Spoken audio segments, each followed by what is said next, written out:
Hai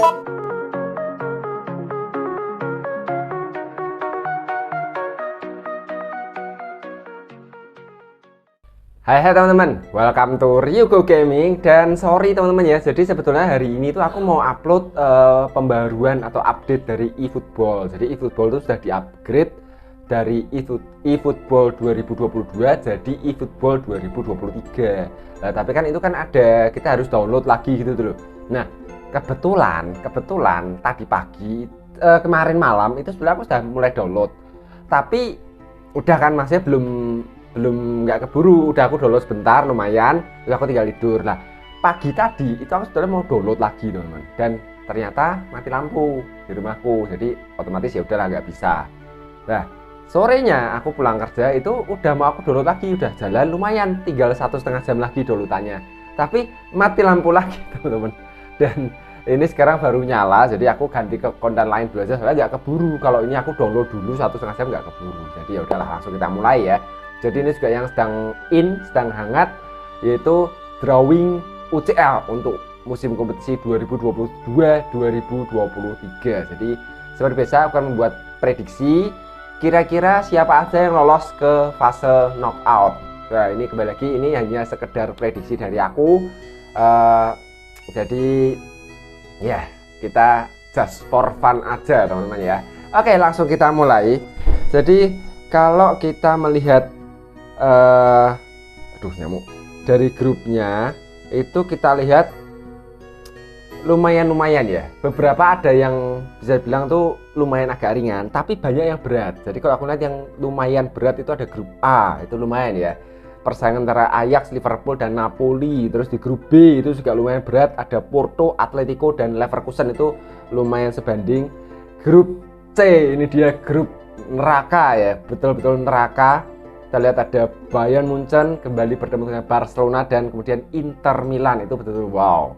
Terus di grup D itu juga merata semuanya, adalah dari Frankfurt, Spurs, Sporting Lisbon dan Marseille, itu juga wow, itu juga susah diprediksi ya. Terus di grup E ya, ini menurutku harusnya cukup mudah diprediksi harusnya. Di grup F juga sama. Di grup G ini juga lumayan tricky, lumayan susah juga ya. Dan di grup H. Oke, langsung kita mulai per grup. Aku mungkin nggak akan terlalu panjang, aku coba main cepet aja. Soalnya kan istilahnya ini juga pertama kompetisi baru aja mulai. Jadi kayak istilah itu peta kekuatan masing-masing tim itu belum terlalu terlihat banget gitu ya. Baru awal lah, bisa bilang tuh masih terlalu dini, masih awal. Jadi kita belum bisa melihat kekuatan dari masing-masing tim gitu. Baru cuma kayak apa ya, baru cuma kita bisa melihat dari squadnya kayak gini kira-kira gimana, tapi kalau untuk di lapangannya kan belum terlalu terlihat. Contoh kayak mungkin misalnya sekarang Liverpool agak terpuruk, tapi kan baru 3 pertandingan awal, istilah belum bisa dinilai lah seperti itu ya. Jadi aku kira-kira aja berdasarkan dengan aktivitas transfer mereka dan mungkin di awal ini. Oke ya, kita mulai dari grup A teman-teman. Dari grup A menurutku harusnya yang Rangers akhirnya kembali lagi ya setelah sekian tahun. Tapi menurutku mungkin Rangers belum terlalu bisa berbicara banyak di sini. Aku masih lebih melihat Ajax, Liverpool dan Napoli. Dan Liverpool memang ini lagi lumayan menurun ya, maksudnya itu entah kenapa start mereka lumayan buruk. 3 pertandingan awal tanpa kemenangan sama sekali, baru 2 poin 2 kali seri. Nah tapi mungkin aku tetap melihat harusnya Liverpool masih tetap bisa lah untuk melangkah ke fase knockout, harusnya bisa. Nah tapi gini, aku nggak memprediksi siapa juara grup, siapa runner up ya. Jadi menurutku pokoknya siapa yang lolos gitu aja, karena mungkin masih bisa bilang kadang-kadang ada beberapa grup yang lumayan sulit untuk diprediksi ya. Jadi di grup A aku melihat Liverpool lolos. Siapa pendampingnya antara Ajax atau Napoli? Tapi mungkin aku kayak kok lebih melihat Napoli teman-teman. Kenapa? Soalnya Ajax itu lumayan musim ini beberapa ditinggal bintang-bintangnya ya. Beberapa ditinggal bintang, ada beberapa yang pindah lah ya, kayak Lisandro Martinez ke MU. Terus rumornya Anthony ya belum sih, tapi itu sampai aku rekaman detik ini belum pindah, tapi sudah rumornya kenceng banget, dia mulai diincar sana sini. Dan Anthony juga lumayan salah satu yang saya bilang tuh bintangnya Ajax. Jadi kalau sampai Anthony juga pindah, mungkin agak mengganggu, bisa jadi akan mengganggu permainan Ajax. Jadi aku memprediksi Liverpool dan Napoli di grup A yang lolos. Ya, langsung kita beralih ke grup B. Nah, di grup B ini juga lumayan tricky, kecuali mungkin klub Brugge ya. Aku bisa bilang mungkin klub Brugge yang mungkin kayaknya entah bakalan tersingkir atau mungkin ke UEL. Nah, di sini aku tetap menjagoin Atletico pastinya yang lolos. Dan pendampingnya siapa? Ini juga lumayan susah ya, antara Leverkusen atau Porto. Itu menurutku agak seimbang lah ya. Mungkin bisa bilang lumayan seimbang. Dari segi squad juga lumayan seimbang. Tapi kayaknya mungkin aku bisa salah, tapi kayaknya aku menjagokan Porto yang mendampingi Atletico. Atas dasar apa? Menurutku dari squad cukup seimbang sama Leverkusen. Mungkin dari segi pengalaman lah, Porto tuh bisa bilang langganan Liga Champions banget. Sedangkan kalau Leverkusen nggak selalu. Ya, jadi menurutku aku lebih melihat mungkin Porto yang bakalan mendampingi Atletico di sini ya. Oke, lanjut ke grup C. Ini dia, Group of Death, grup neraka, kecuali Victoria Pleasant. Ya, jadi mungkin bisa dibilang Victoria Pleasant ini ya siapa, tapi nggak tahu ya. Karena gini, memang kalau dari awal gini mereka mungkin dipandang sebelah mata lah ya, pastinya ya. Istilah itu mereka tim kecil di antara para raksasa. Ya pastinya tuh berat, tapi ya kembali lagi ini sepak bola, siapa yang tahu gitu tuh. Ya tapi kembali lagi memang kalau aku memprediksi ya antara 3 tim ini yang lolos. Nah, mungkin aku nggak tahu, mungkin ada beberapa yang memprediksi Barcelona akan kembali ke UEL. Apakah iya? Kita nggak tahu. Tapi kalau prediksiku kayak enggak. Kali ini kayak Barcelona bakalan lolos. Menurutku ya bakalan lolos ke fase knockout. Prediksiku. Jadi kalau prediksiku yang bakalan tersingkir mungkin ke UEL adalah Inter Milan. Soalnya pertama Bayern, ya kita tahu Bayern kemungkinan besar mereka yang kandidat terkuat untuk lolos duluan. Lah kenapa kok Barcelona bakalan lolos? Soalnya menurutku Barcelona yang tahun ini itu sudah beda dengan Barcelona musim lalu. Memang kita belum bisa melihat terlalu detail, terlalu jelas gambarannya, istilahnya masih gambaran kasar aja. Soalnya kembali lagi tadi aku bilang masih 3 match, jadi kayak masih terlalu dini untuk memprediksi gini gitu. Nah, tapi aku melihat dari pembelian Barcelona musim ini tuh bagus banget. Jadi apa yang mereka lakukan, perubahan yang mereka lakukan tuh lumayan bagus nih, dengan terutama faktor Lewandowski. Jadi masuknya Robert Lewandowski itu tuh menjadi bisa bilang tuh kartu X dari Barcelona. Ini menurutku pemain yang bakalan bisa menjadi the game changer. Ya kita tahu siapa Lewandowski, walaupun sudah umur 34 kalau nggak salah 34, tapi dia masih belum kehilangan ketajamannya. Ya dia bisa bilang tuh 11-12 sama Karim Benzema, bisa bilang kayak gitu ya. Nah makanya menurutku dengan masuknya Lewandowski, terus ada Rafinha, itu bakalan betul-betul menurutku Barcelona musim ini bakalan beda dengan Barcelona musim lalu menurutku. Jadi lebih solid, lebih kuat harusnya seperti itu. Jadi kayaknya aku bisa bilang mungkin Barcelona bisa menandingi Bayern Munchen seperti itu menurutku. Maksudnya mengimbangi bisa bilang mungkin paling enggak bisa lolos menurutku untuk musim ini ya. Walaupun memang menurutku Xavi masih harus meramu lagi timnya, soalnya mungkin kendala berikutnya itu soalnya terlalu banyak pemain baru juga. Ada Frank Kessie, ada Andreas Christensen. Jadi kayak butuh mencari kekompakan gitu ya, mencari kekompakan di tim Barcelona itu sendiri gitu. Jadi kayak ya itu PR lagi buat Xavi ya. Oke, jadi aku prediksi Bayern dan Barcelona yang bakal lolos ke fase berikutnya. Nah, ini dia. Ini termasuk salah satu grup tersulit yang diprediksi teman-teman ya. Jadi empatnya lumayan seimbang kalau aku bisa bilang. Jadi kadang-kadang mungkin aku bisa prediksi ini sama ini yang lolos, tapi kalau menurutku ini bakalan bisa jadi ada kejutan-kejutan di sini. Kayak musim lalu aku masih ingat grupnya Dortmund. Ada Dortmund, ada Besiktas, ada Ajax, dan ada satunya itu kalau nggak salah Sporting Lisbon. Aku pastinya waktu prediksi Dortmund yang bakalan lolos. Ternyata Dortmund malah nggak lolos. Itu kejutan terjadi di sebelah. Menurutku bisa jadi ini akan terjadi kejutan di sini. Itu dia. Kalau aku prediksiku, yang lolos sih antara Spurs dan Marseille harusnya. Tapi mungkin aku bisa melihat mungkin Frankfurt bisa membuat kejutan, mungkin. Tapi prediksi awalku bakalan Spurs dan Marseille yang bakalan lolos di grup ini ya.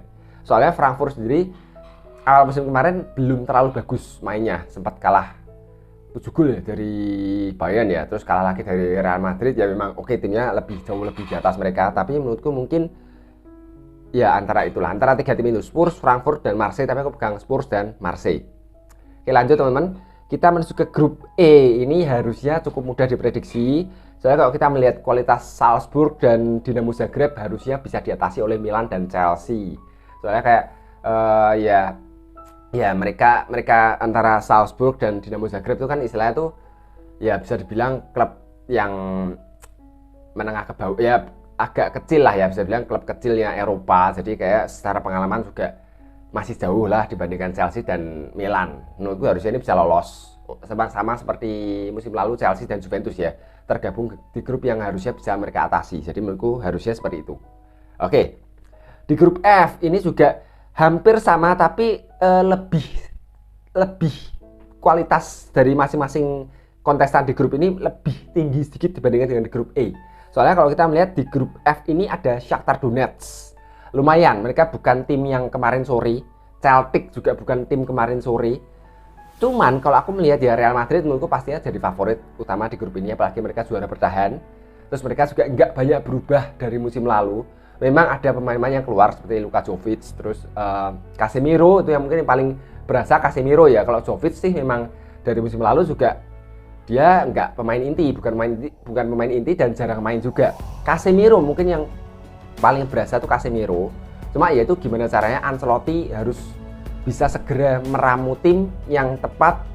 Siapa yang mau dipakai di tengah sebagai untuk mengisi lubang yang ditinggalkan Casemiro, antara Tchouaméni atau Camavinga. Soalnya menurutku kalau pasang Tchouaméni bisa sebagai DM-nya langsung sebagai penggantinya Casemiro, atau bisa juga Kroos yang tarik ke belakang dengan memasang Camavinga yang berdampingan sama Luka Modric. Itu mungkin bisa dilakukan lah. Itu tergantung gimana Ancelotti segera meramu racikan yang tepat. Mana Tchouaméni atau Camavinga seperti itu, atau dua-duanya Kroos yang dikorbankan. Nah itu harus segera diramu. Dan menurutku masih oke, soalnya hampir semua susunan pemain Madrid masih sama dengan musim lalu. Jadi kalau aku melihat sih mungkin Madrid tetap bisa lolos. Pendampingnya ini sebenarnya lumayan tricky juga, antara Leipzig, Shakhtar Donetsk, atau Celtic. Lumayan agak berimbang 11-12, tapi kayak aku masih pegang Leipzig teman-teman ya. Soalnya kalau menurutku dari segi kualitas segala, Leipzig masih sedikit di atas Celtic dan Donetsk menurutku ya. Leipzig ya kita tahu dengan pemain-pemainnya ada duet back mereka Simakan dan Josko Gvardiol, terus ada Dani Olmo, ya punya kualitas lah. Jelas Leipzig itu punya kualitas di skuadnya, dan mereka pun juga sempat menjadi semifinalis di, aku lupa tahun berapa itu, 2020 ya kalau nggak salah ya. Itu mereka sempat menjadi semifinalis, jadi dan skuadnya juga ada perubahan, tapi nggak yang terlalu signifikan perubahannya ya. Jadi kayak nama-nama yang lama masih ada, jadi menurutku mungkin Leipzig masih bisa sih mendampingi Real Madrid lah, seperti itu ya. Di grup G ini juga lumayan, mungkin kecuali hanya Copenhagen.